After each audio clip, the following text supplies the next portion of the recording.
Mirá, mire, fuimos rotando, primero de Guiti a Pimpi, de Pimpi a Bea. Y bueno, a medida que van viajando, acá estamos, Pero haciendo el aguante. Todas están viajando. Y no sé, Pablo, si no está viajando también. Y bueno, acá estamos. Sí, acá estamos. ¿Cómo andás? ¿Bien? Bien, muy bien. Bueno, me alegro. ¿Vio cómo están los temas internacionales? Se van desandándose en función de lo conversado. Obviamente siempre hay una línea directriz, pero después hay una tendencia, esta cosa que decimos los economistas, la diferencia entre la tendencia, el ciclo. Hay una tendencia, puede haber un ciclo ascendente, un ciclo descendente. Van pasando cosas, pero la tendencia es la que se señaló. Y sobre todo cómo se han estabilizado las cosas en Europa en un equilibrio que tiene que ver con, creo yo, la espera de los acontecimientos en Estados Unidos. Hay como de parte de los rusos el esperar para ver cómo se va desandando la interna norteamericana, porque es obvio que la negociación final ellos lo quieren hacer con los republicanos y no con los demócratas. Y en China, usted fíjese cómo de a poco se empieza a hablar de China y se deja de hablar de Xi Jinping. Esta es una señal de lo que empieza a pasar cuando empieza a girar el ciclo de poder doméstico en China, en tanto y en cuanto van a ir transitando hacia momentos más propicios en su economía internacional que no son estos. Y va a ver, semana a semana, usted va a ir viendo cómo va a estar mucho menos personalizada la política china de lo que estuvo hasta ahora, y después va a ir surgiendo otras figuras, y bueno, los pueblos se construyen así. Y sobre eso vamos a ir transitando.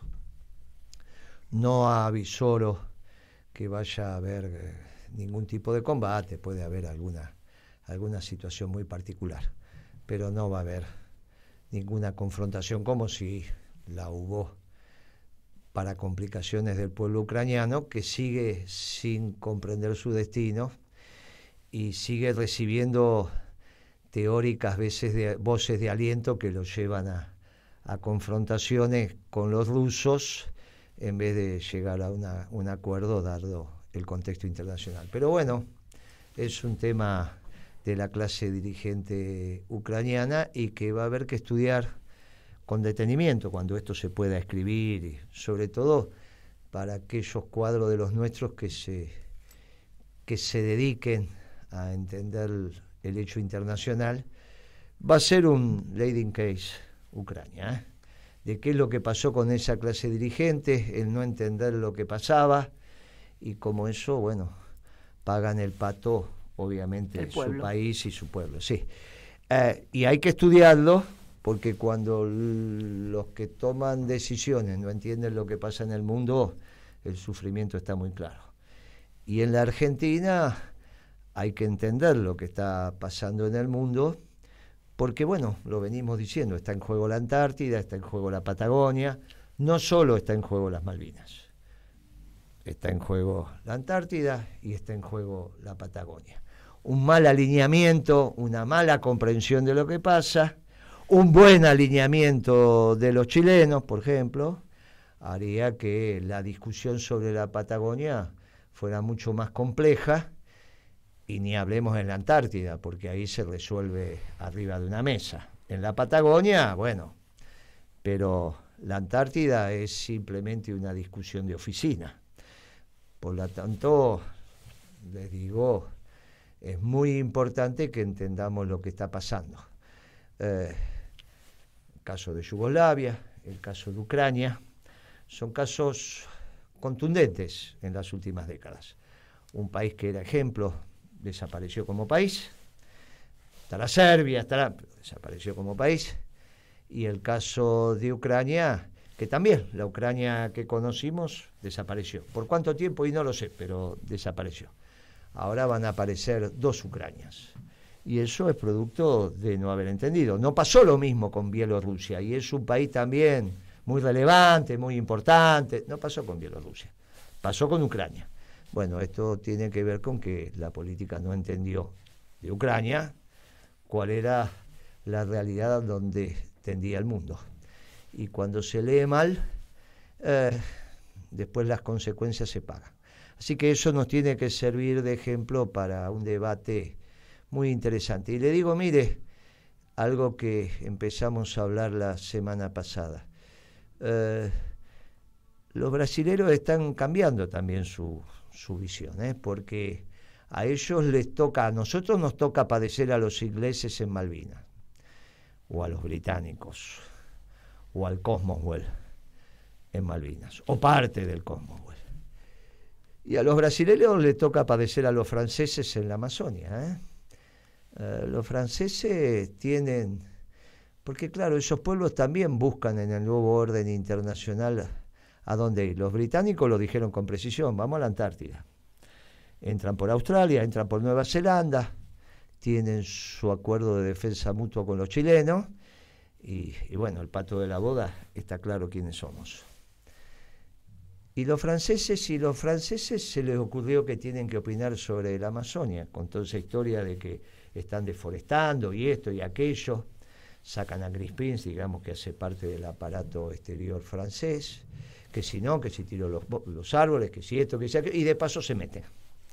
Y cómo vamos a comprar productos de los brasileños y cómo vamos a hacer esto, y que esto tiene que ser territorio internacional. Y los brasileños empezaron a estar preocupados y bueno, de alguna manera también se puede reconstruir un eje que tiene que ver con la Amazonia, Malvinas, y esto de que América es para los americanos, no es ni para los franceses ni es para los británicos. América para los americanos. Oh, no, Moreno, pero es que eso significa que... Miren, no significa nada, significa América para los americanos con todo lo que tenemos para brindarle al mundo los americanos, que no son los anglosajones, que no son los franceses, somos los pueblos mestizos de esta América extraordinaria. Así que bueno, ¿tenemos un quinquenio para debatir estas cosas? Sí, pero es mejor que tengamos claridad cuanto antes. Así que esto lo tenemos que instalar en la arena pública en términos de debate, y es lo que estamos haciendo con este programa, como una semillita que permite que a lo largo y lo ancho del país de alguna manera se discutan algunos temas que se van instalando en la agenda en nuestra fuerza, en nuestros compañeros, en el peronismo, porque finalmente el peronismo termina también haciendo propio estos debates, porque son debates que surgen en el seno de la causa. Y nosotros en ese seno es que debatimos y confluimos con las ideas. Así que programa a programa vamos a ir viendo lo que nos acontece en el plano internacional. Pero bueno, del viernes que viene hasta este viernes pasaron algunas cosas en el reciente ministro de Economía, que absorbió agricultura, absorbió industria, pero que fue nombrado como ministro de Economía. Y hay algunos muchachos jóvenes que nos preguntan cuáles son los antecedentes del ministro Massa. Y usted algo preparó, ¿no? Sí, porque siempre es importante poner en contexto y hecho con respeto, con cariño. Pero estamos en el invierno, Moreno. Sí, que había que pasarlo. Había que pasar el invierno, sí, ¿no? Recuerdo. Había que pasar el invierno, es decir, hay cosas que los jóvenes, para nosotros era como una marca registrada, claro. Hay que pasar el invierno. Y acá también parece que hay que pasar el invierno y esperar que no haga frío, y entonces parece que todo mágicamente se va a resolver. Pero hablando de Sergio Tomás Massa, Sergio Massa tiene 50 años. Ajá. Siempre uno lo considera de los jóvenes, porque uno lo conoció muy jovencito. Joven, pero 50 años eso sí, con una buena trayectoria. Pero ya es un señor. Es abogado. Muy bien. Es abogado, se recibió recientemente, en el año 2013. Acá pero nomás. empezó sus estudios de abogacía cuando era de la juventud de la UCD. Mire qué bien. Mire qué bien. Entonces, en realidad, él se inicia, para los jóvenes, la UCD, en realidad también para nosotros era la marca registrada, la fundó Álvaro Alzogaray. Con su hija, María Julia. Con su hija, que fue funcionaria estrella del gobierno del presidente Menem. Con Adalesio, ¿cómo era? De Viola. De Viola. Sí. Entonces, bueno, por eso empecé diciendo que hay que pasar el invierno, porque en realidad Sergio Massa se inicia, como a veces has dicho, como Amado Boudou, que fue formado en el SEMA, y también Echegaray, es decir, había como una juventud que cuando... Maslatón, de la UPAU, claro. Maslatón claro. es uno de los fundadores de la UPAU, que es la rama juvenil de la UCD en Derecho. Bueno, también, claro. La cuestión es que en realidad hubo toda una trayectoria, digamos. La UCD también tuvo una discusión interna y finalmente prosperó la de Alzogaray de apoyar al presidente Menem, claro. E integrar su gobierno. Claro. Integrar su gobierno, que fue la también señora una Viola cuestión... fue presidenta del Banco Hipotecario. María Julia Alzogaray terminó en la pero empezó la privatización de Entel. Y también la de Somisa. Y la de Somisa. Que fue muy Creo famosa. que fue Somisa, Entel y Medio Ambiente. Sí. Maslatón fue en ese momento concejal en las listas, llegó a concejal. Y bueno, se fueron, en ese momento la UCD presentaba listas en la provincia de Buenos Aires en la mayoría de los distritos. Sí, en ese momento Massa era muy joven. Era joven. Muy joven. Sí. Y en ese marco, ya dentro del gobierno del presidente Menem, él se acercó a Luis Barrio Nuevo, porque eran de San Martín. Sí. Es decir, Massa no es de Tigre, o no era de Tigre. En realidad se acerca a Tigre con su familia cuando se casa con la hija del Pato Galmarini. O sea que en ese caso ella lo hace peronista, ¿va? Ella lo hace peronista. Muy bien. Es decir, la familia de ella lo hace peronista. Muy bien. No hay discusión sobre el Pato y la mamá de Malena Galmarini. Son una familia. Con lo cual, digamos, de Alzogaray pasa a estar con Luis Barrio Nuevo, y bueno, de esa mano es cuando ingresa al Partido Justicialista. Con Graciela Camaño también, que le hace... Claro. Todos grandes compañeros. Es decir, esos eran los 90. En el 2002 fue designado director de ANSES.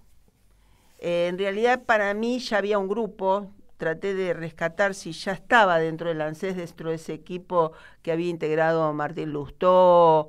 Si había varios, estaba Gustavo Lopetegui en el ANSES, en esa, digamos, cuando fue la alianza. En la alianza estaban todos en el ANSES. Claro, es el mismo Lopetegui que después termina como ese grupito dentro de la jefatura de gabinete. Bueno. Claro. Entonces, bueno, en el 2002, en la presidencia de Duhalde, fue designado director del ANSES Sergio Massa, y en el 2005 fue candidato a diputado nacional. Y aunque fue electo en el 2005, es decir, ya estábamos en la presidencia de Néstor, claro, renunció a esa candidatura o a esa al cargo, y se mantuvo como director del ANSES. En el 2007 fue elegido intendente de Tigre, pero también hizo un paso en director, el 2008. Pero es el director ejecutivo, era el que manejaba el ANSES, ¿no? Sí, claro. sí, lo que es hoy Raberta. Lo que es hoy Raberta, se Raberta. integra el directorio, dentro del directorio se elige al ejecutivo, el que maneja, y ese... Claro. O sea, su cargo es director, pero después, exacto, por estatuto interno, tenía... es como el presidente del Banco Nación. Claro. Es un director, pero después lo eligen presidente. Claro. Entonces, bueno, es elegido en el 2007, pero en el 2008 deja el cargo de intendente, es decir, se mantiene en una licencia, en el cargo de intendente de Tigre, y se incorpora a reemplazar a Alberto Fernández cuando en el 2008 renunció, fue le pidieron la renuncia sí. Y dejó de ser el jefe de gabinete de ministros y asume Sergio Massa en su reemplazo. En ese cargo estuvo también otra vez otros 2 años, vuelve a incorporarse en el... ¿Tanto estuvo? Y un año, no llega a 2 años, pero 2008-2009, porque en realidad en el 2011 vuelve a ganar ampliamente, digamos, asume nuevamente como intendente un tiempo en esa licencia que tenía siendo jefe de gabinete, y en el 2011 gana ampliamente en el partido de Tigre, intendencia, y claro. Asume, que me acuerdo que fue realmente Cristina y Néstor lo apoyaron mucho y estuvieron en su asunción. Sí. Sí. Y ese cargo lo ejerció hasta el año 2013. En las elecciones legislativas del año 2013 abandona el Partido Justicialista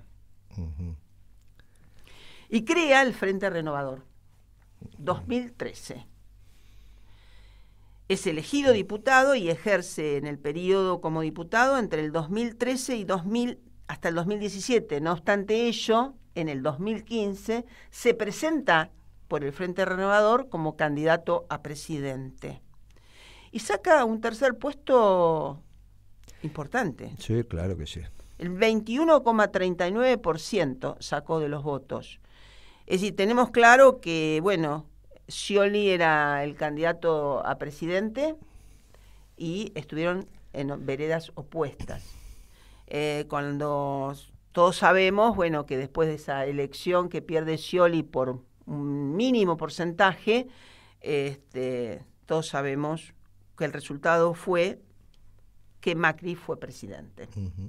Entonces me parecía que era importante poner en contexto algunas cuestiones que en realidad se pueden encontrar en internet, digamos, son parte de la verdad histórica, indiscutible. Y me pareció que había un par de cosas que me parecía interesante también remarcar de estas noticias periodísticas, donde Cavallo se entusiasmó, dice el titular, con la designación de Rubinstein. Entonces uno puede entender, si uno le pone este contexto, por qué podría ser Rubinstein el viceministro de Massa, digamos, si uno le pone este contexto que vos venís explicando. Y algo que a mí, la verdad, me llamó la atención, lo leí apenas estaba viniendo a la radio, una reunión con la mesa de enlace, una mesa que se mantuvo como en reserva, no se hizo de cara al sol dentro de lo que se supone que el ministro tiene que recibir en sus oficinas, se hizo con un asado, por las noticias que hay, parece que pasó en el día de hoy. Me llamó la atención este encuentro que parecía que se pidió que hubiese reserva, que por supuesto la noticia viene de los bichos del campo, y los bichos del campo lo que pidieron, lo que se llama bicho del campo, la Sociedad Rural Argentina volvió a pedir lo que pide siempre. Bicho del campo es un medio periodístico, sí, ¿no? Un medio periodístico. Pero bueno, esas dos noticias me pareció que podíamos, de alguna manera, claro, en este trayecto, en este recorrido a través de la historia de Massa en distintas funciones, uno también tuvo declaraciones de cómo vivieron tanto Alberto Fernández como él lo que fue el 2008, la 125, y bueno, me parece que en una de esas acá nos están diciendo que podemos hacer un corte y una quebrada, ya que estamos con dichos viejos, sí. y hacer alguna reflexión. Tenemos ahora en nuestro programa una novedad que nos viene bien, dice que al 19:30, que son en este momento, hay un noticiero. Muy bien. Me parece bien esto. Vamos que a ha escucharlo. incorporado la radio. Así que adelante con las noticias nomás.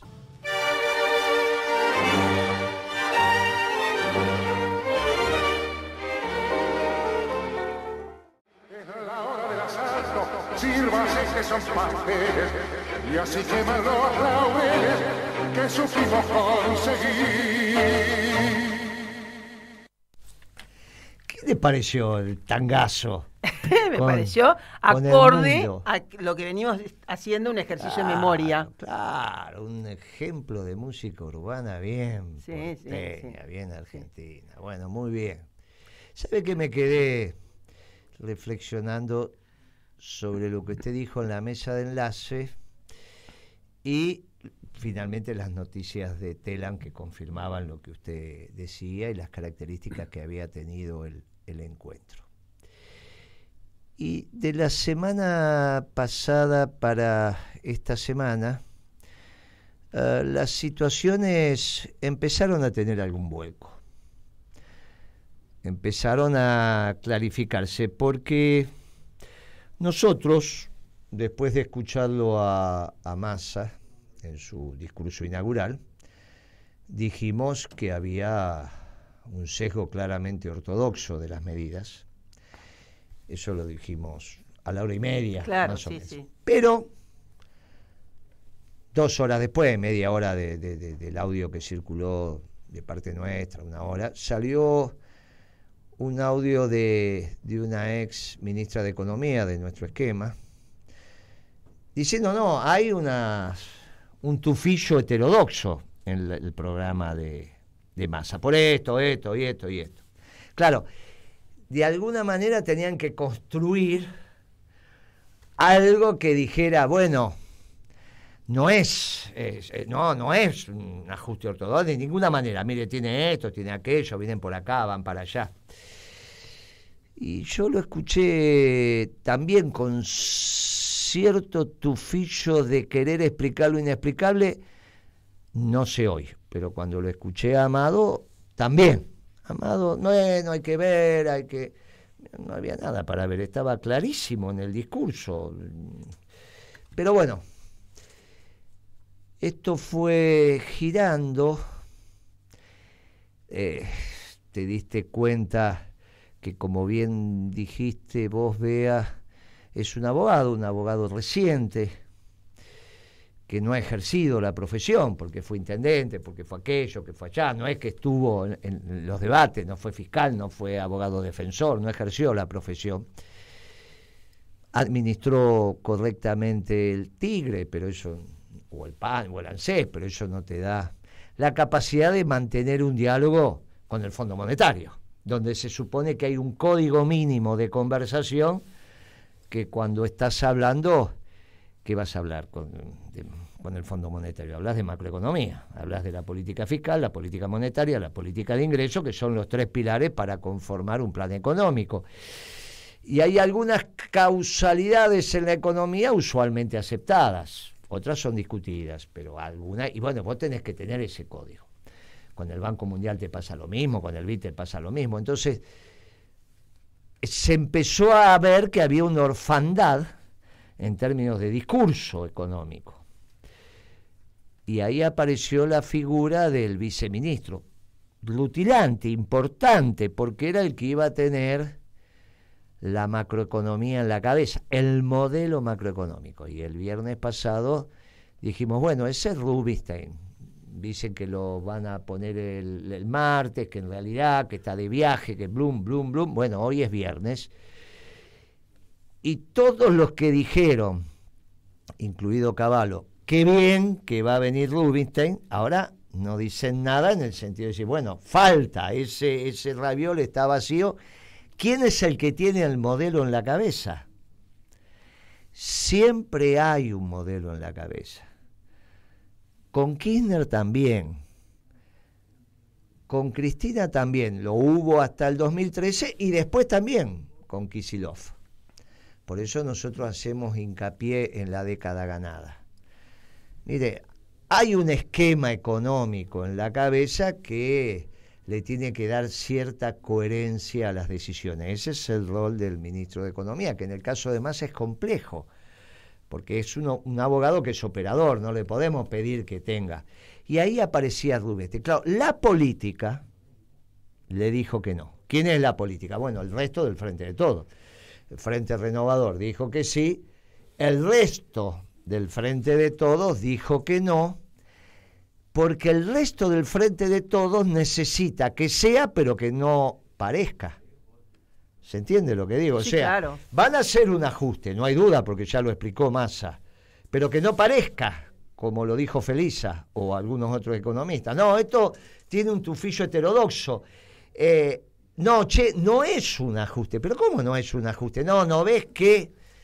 Y ahí se va armando un escenario. Claro, lo de Rubinstein era muy claro. Alguien que puede ser funcionario del gobierno de Cambiemos, pasaba a ser funcionario del gobierno de Alberto. Bueno, no puede ser, eso es muy evidente. Es muy evidente. Bueno, busquemos otro. ¿No encontraron o lo están buscando? ¿O qué pasa? Pero era muy evidente. Entonces la política dijo, no, déjame seguir disimulando. Y yo entiendo que en ese disimulo no es solo Alberto, sino fundamentalmente Cristina. ¿Cómo sale Cristina a explicar esto? Que es inexplicable desde su patrón de pensamiento. Solo la política le dijo que no a Massa. No, fíjese, el sábado hicieron las primeras notas, el domingo hubo algunas más, pero el lunes salió a hablar Carrió en el programa de Morales Solá, lunes a la noche. Habló lunes, habló martes. Usted sabe que Carrió tiene una relación clara, una terminal clara con el sistema de comunicaciones a través de algunos de los medios más importantes. Esto que le digo no es ni para hablar mal ni para hablar bien, novedad. Son datos, como usted lo está diciendo. Digamos, mire, no está ni bien ni mal. Carrió, la sacaron a la cancha. Después que algunos editores ya el miércoles empezaban a hablar del círculo que rodea a Massa, que es el círculo también conocido, que es el círculo donde Massa llevaba a Máximo a las reuniones. Cuando decía, Max se empieza a encontrar con el mundo empresarial. Y era ya Brito hijo, porque Brito padre no estaba, es Edenor, es en realidad algún medio que es América, es el hijo de algún petrolero, entendiendo como petrolero aquel que sabe dónde está el petróleo y cómo sacarlo, alguna empresa de energía, aparte de Edenor, ya generadora de energía. Era un grupo y le empiezan a dar duro. Carrió marcó con precisión quiénes eran los amigos de Massa. Y para decir quiénes eran los amigos de Massa, también le pegó a esos mismos amigos en Cambiemos o en Juntos o como se llame. Porque empezó a decir, los que se juntan con Massa son estos, tienen lepra. Pero hay algunos de los nuestros, dijo Carrió, que también se juntan ahí. Pareció muy parecido a eso que dijimos que se encontraban en la pizzería de Libertador que se estaciona de punta y que es un número muy difícil en las matemáticas. Tardó, es el último número fue un hallazgo en las matemáticas llegar a ese número. Y se juntan ahí. Y Carrió dijo, mire, esos que se juntan ahí tienen todos estos problemas. Dijo cosas tremendas. Recién salió un exfuncionario dirigente de Cambiemos en el noticiero que escuchamos diciendo, no nos gustaron las declaraciones de Carrió, no se va.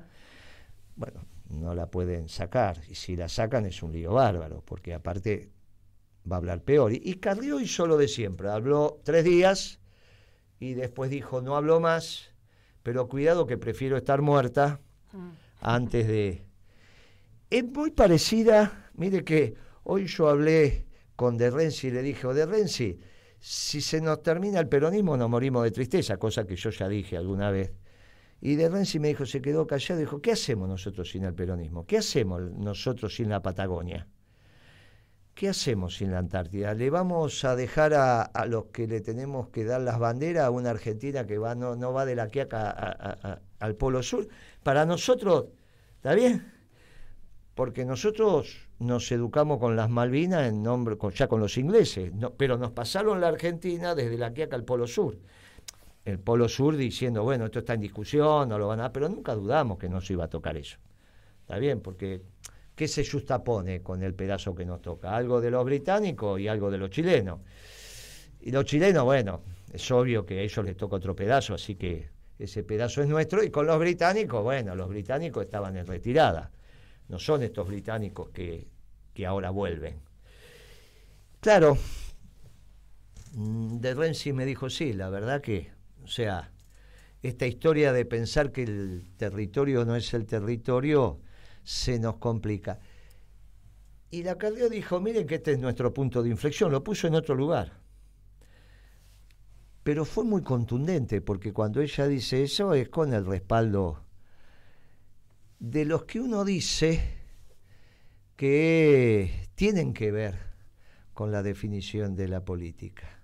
Entonces, en una semana a Massa apareció una parte muy importante del Círculo Rojo, porque eso también es Techín, que le dijo, ojo tus amigos empresarios, ojo tus amigos empresarios. Si viniste a hacer negocios, ojo, te estamos mirando. Y del otro lado, la política también le dijo que no con un nombramiento, por lo que acabo de señalar. No porque la política no quiere la política de Massa, sino porque quiere que sea esa política, pero que no parezca. De hecho, los dirigentes sindicales que se están comunicando con nosotros nos están diciendo, tenés razón, no te podemos acompañar. Intendentes también, vos sabés cuáles son las circunstancias, pero tenés razón, porque el gobierno ya nos habla de ajuste. Nosotros lo dijimos, ni bien escuchamos lo que habló Massa. Ahora lo están verbalizando. Muchachos, cuidado lo que van a pedir, cuidado esto, cuidado aquello. La discusión entre un bono y paritarias es una discusión profunda. Algunos sintetizó diciendo las dos cosas. Bueno, para hacer las dos cosas y que el bono quede subsumido en la paritaria que van a discutir, discutan las paritarias, que nadie mejor que los dirigentes sindicales para saber cómo está el sector y cuánto pueden hacer. Porque lo que quieren es un bono para que no se discuta paritaria. Claro, ahí vienen todos unos líos, ¿no? Porque como no hay comando en el plan económico, es al revés de lo que piensa la política. Con Massa, repito, Beatriz Paglieri, con Massa lo que no hay es comando en la política económica. Habrá operación, pero no puede haber comando, a diferencia de lo que piensan Cristina, Alberto y todos los que opinaron. No es cierto que hay comando con Massa, porque no tiene el modelo en la cabeza. Mire, el director de obra no levanta las paredes, no pela cables, no pone las piletas, los inodoros.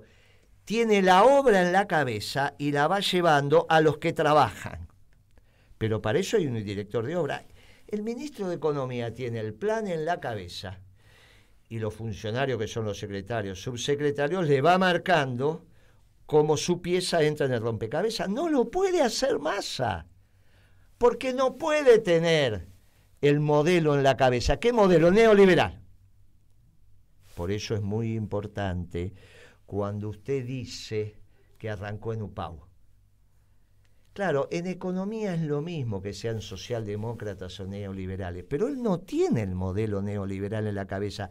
Él tiene una formación donde dice va por acá, pero a la hora de ser el director de la obra, ser el director del edificio que se le cuesta. Entonces, ¿qué pasó? El secretario de Comercio hizo una declaración donde el ministro no le había dado instrucciones, porque no se las puede dar, y dijo que quería hacer costos. Pero si hace costos, tiene que empezar por las tarifas energéticas. ¿Por qué las van a aumentar sin hacer costos? Él dijo, yo voy a tener una Secretaría de Comercio que va a hacer costos. Y entonces inmediatamente le dijimos, empiecen por las tarifas, paren los aumentos, hagan los costos de la tarifa y después ver si tienen que aumentar o no. Lo mismo la nafta, el gasoil. Hoy salió YPF diciendo que tienen que aumentar, preparan pero no hacen costos. Ahí tiene que estar. Claro, el secretario de Comercio ahora dijo, no, el modelo es costas. Hoy hizo esa declaración. Sí, Costas. Sí, envía a hacer el espejo, digamos, precios cuidados. Que no hace costos. Y además hizo declaraciones de que está muy enojado como aumentó la indumentaria, que no lo sabía antes de asumir, se enteró ayer cuando salió el índice. Y los laboratorios. Sí. Ahora, si es costas, no hace costos. No hace costos. El que dejó de hacer costos para hacer esa estupidez de precio cuidado fue Costa. Claro, ¿quién le explica al secretario de Comercio que son dos esquemas distintos? O hace costo o hace precio cuidado. Si no hace costos, te queda en una nebulosa la tasa de ganancia, porque tenés el precio, pero no tenés los costos. Y el que paga el pato son los sectores populares, salvo que te manden algunos productos para que dicen que se ocupan, pero no se ocupan nada. Mire, es como la devaluación de Kicillof, que la hizo él y le echó la culpa a Aranguren. Si vos haces una política, te tenés que hacer cargo. ¿Y esta es la Secretaría de Comercio que siempre quiso Alberto? Sí. ¿Qué era la Secretaría de Comercio que tuvo Macri? Y sí, es la misma. No era de Feletti, ¿eh? No, Feletti queda al margen de este análisis. Ni bien. Lo designó a Feletti un martes, que era feriado. Claro, el día siguiente. Se reunió. ¿Con quién? Con los empresarios. Claro, y los supermercados. Y le dijo, mire que lo que va a hacer Feletti no tiene nada que ver conmigo, me lo tengo que aguantar. Y así fue. Y nosotros dijimos a Feletti, mirá, ya tenías que haber renunciado en ese momento. Él tenía un compromiso con algún sector del Frente de Todo y lo cumplió y es su caballero. Pero se sabía cómo terminaba esto. Mire, esta es la Secretaría de Comercio, no la que hace costos. Esta es la Secretaría de Comercio que desea el presidente. Y también Massa.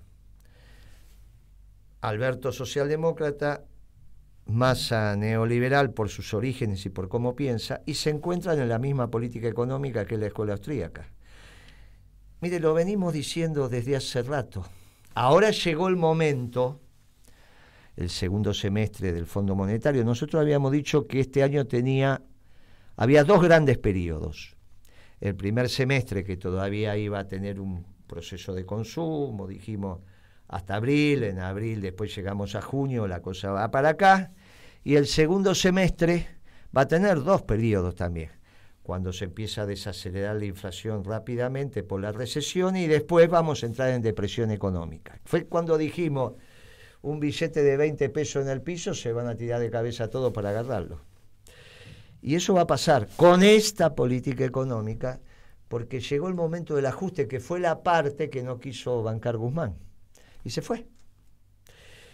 Y ahora es lo que quiso hacer Batakis, duró 24 días, porque no tenía espacio político personal para bancar esto. Y ahora es Massa,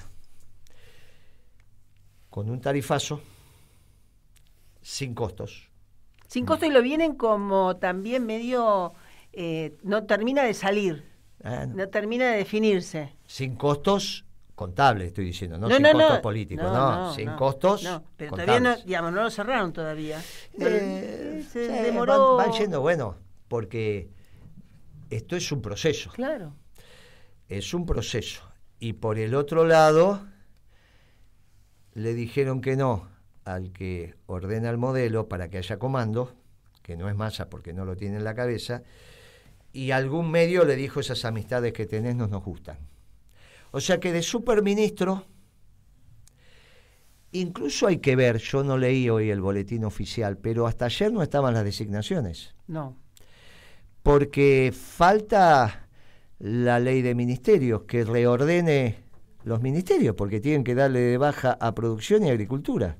Hoy son ministerios vacantes, porque tiene que salir la ley de ministerio que le da, ser un decreto de necesidad y urgencia, reordenando, así como se crean ministros por decreto de necesidad y urgencia, se tienen que achicar las, ¿no? Si no salió hoy en el boletín oficial, Massa fue designado como ministro de Economía, no producción, agricultura, bla, ese organigrama no está. O sea, están trabajando las autorizaciones de importación que están saliendo, salen en automático, las que saca el sistema. Y si no, hay que esperar que esté la firma. Y usted debe estar sorprendida, ¿no? Pensando, no, pero ¿cómo no están designados? No, no están. Al menos hasta ayer. Sí, estaban bastante demorados, sí. Estoy perdí esa costumbre de amanecer leyendo el boletín oficial. Vas a tener que volver, porque usted era la que me mantenía a mí informada. Sí, ¿sabes lo que salió en el boletín oficial? Sí, a media mañana tenía el parte, así que necesito que lo vuelva a leer, no va a pedir que yo... Pero le digo, hasta ayer no, porque lo chequeamos. Salvo que hayamos chequeado mal, vio que a veces entran por distintos lugares en la página, pero no estaban. Y por eso estaba en discusión si la Administración del Comercio Exterior la hacía Tombolini, como dijo, o la hacía el Vasco de Mendiguren, que era quien la tenía. Dijeron que la tenía Comercio, lo que es Bueno, ahora Comercio con Comercio Interior y Exterior. Claro, que era como ibas a asumir vos en su momento, sí, cuando me ibas a reemplazar a mí, que eso es lo que habíamos arreglado con Vudú y con la Presidenta, y después la realidad cambió. Y yo me quedé 2 años más. Porque cuando yo te dije a vos que ibas a ser secretaria de Comercio, y vos me dijiste, pero ¿cómo? De verdad, de todo comercio vas a ser, exterior e interior. ¿Te acordás? Sí, me acuerdo. Bien. Después cambió y te tuve... Y yo me puse muy contenta de tener ese comercio exterior. Sí. Y yo te dije a vos, sí, muy contenta, porque era lo que sí, vos sabías de verdad. Y dijiste, pero yo comercio interior no te aflija, que se queda Serioli. Y después te tuve que llamar y decirte, mira, cambió, hubo una corrida, qué sé yo, ahora asumís como secretaria de Comercio Exterior. Sí, ¡ay, qué suerte! Me dijiste. Bueno, y yo me quedé 2 años más. Así asume Tombolini ahora, pero todavía no está en los papeles. Como tampoco está en los papeles el secretario de Agricultura y varios más. Insisto, tienen que cambiar, tienen que reordenar este tema. Y ahí es la firma del presidente y de la legal y técnica, que es Vilma Ibarra. Y qué sé yo qué está pasando, no lo sé. Pero por múltiples lugares están aconteciendo estos sinsabores para Massa, que a su vez está recibiendo de parte del mercado situaciones anómalas. Hoy no fue un buen día, fue un buen día para las acciones, no fue un buen día para los bonos. Ayer fue un mal día para las acciones afuera, de eso estoy hablando, los ADR, y estoy hablando de los bonos afuera. Hoy le creció un poco el riesgo país, ayer le había bajado muy poquito. Tuvo algún día que fue mejor, pero después de los 5 días tuvo 3 que le bajaron las reservas, tuvo 1 que le crecieron muy poquito y hoy estamos en veremos. Sí, se sigue hablando de que finalizaría su mandato Pese, pero como que no se lo renovarían. Pero bueno, ahí están. Pero como si esto fuera poco, tuvo que salir a hablar Pese, porque Massa no puede hablar. ¿Qué va a hablar de la política monetaria? No puede dar ninguna conferencia de prensa sobre la política monetaria. Le van a hacer preguntas a propósito, a ver si tiene claras las causalidades y no las va a tener. Entonces salió a hablar Pese. Como si esto fuera poco, Pese salió solo en una de los que ellos llaman radios amigas, esa con Navarrito y compañía. Que igual que los otros tienen que ver con la pauta. Claro. ¿Está bien? Entonces tenés pauta, somos más amigos, no tenés... Igual que, miren muchachos, esto funciona, Navarro es así. Lo sabemos, yo lo he recibido en mi despacho a Navarro, así que yo sé lo que he hablado con él. Y él también. Pero yo tengo funciona de otra manera. Y creo haberlo hablado con vos. Sí. Y vos me dijiste, ¡ja, ja, ja, ja! Te reíste y te dijiste, ¿pero qué quiere ese muchacho? Está mal, ese chico está mal. Tenía una edad en ese momento, Navarrito, que le podíamos decir, che, ese chico. Bueno, y entonces... Estuvo en el gabinete del que fue ministro de Economía por un tiempito. Sí, claro. Y que antes, sí, está clarito. Pero bueno, no importa. Es él y su destino. Pero habló en esa radio y dijo que el swap estaba activado. Lo cual es cierto. Pero si está en el activo del Banco Central, ¿cómo no va a estar activado? Pero, y él lo dejó correr, los periodistas que lo entrevistaron dieron a entender que si estaba activado significa que lo estaban usando. Y entonces el mercado dijo, están usando el swap, tenemos para 90 días, porque hasta que agoten 20.000 millones, pero no podía hacer eso. A mí me llamaron algunos de la política, clientes, digo, mire, no puede ser, porque sería una noticia mundial que Argentina activó, no el swap que lo pone en el activo del Banco Central, que eso significa activado, sí, está activado, está en el activo, sino que está activo en términos de que se está usando. Al otro día de esa declaración, el presidente del Banco Central dijo, bueno, que sí, que no. Y ya ayer dijeron, miren, no, porque no se puede. Esto es una cosa...